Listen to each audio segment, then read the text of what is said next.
So there is a white man on TikTok who is talking about how black women are masculine and not feminine. How we oftentimes are beautiful, but we don't strive to take care of our men. And it shows me just how poor of a job our country does at understanding history, teaching history. And so people make ignorant comments like this as if things have happened in a vacuum. We have to look at the history of the United States. Let's first talk about that black people started in this country as being enslaved by your white ancestors, right? So your white ancestors were living as whole families while our families were ripped apart, first from the continent of Africa, but then when we came here, they would oftentimes rip families apart. So we would not create bonds, so we would not think about running away together.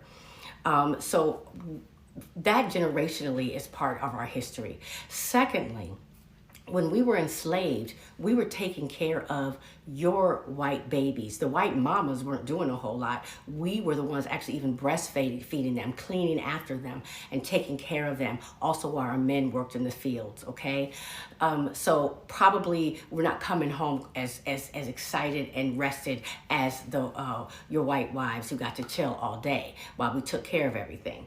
But you also said that we were beautiful, but more black men and white men want white women. That's so funny because if you look at me, I'm telling you, I'm the product of all the white masters that were screwing their slaves.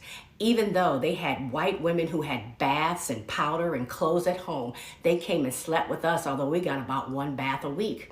Let's also consider the fact that black people were not even allowed. It was illegal for us to get married until about 100 years after white people were getting married. So we didn't even have that possibility. Then once we were able to get married, let's talk about the laws that were created, that it was financially beneficial for us not to have men around. Let's talk about how our black men are unfairly incarcerated and that a black man with a college degree will get this equal job as a white man with a high school diploma. So when we're out trying to get a bag, it's not because we're trying to just floss, it's for survival, because our black men don't necessarily have the ability to make the money that an unqualified white man does. So we have to work. While we'd love the luxury sometimes to be at home relaxing, we also don't have generational wealth because you have a 400-year head start. So there's no inheritances for us. So the money that you may have to create a wife that's ready to take care of you when we get home, we don't.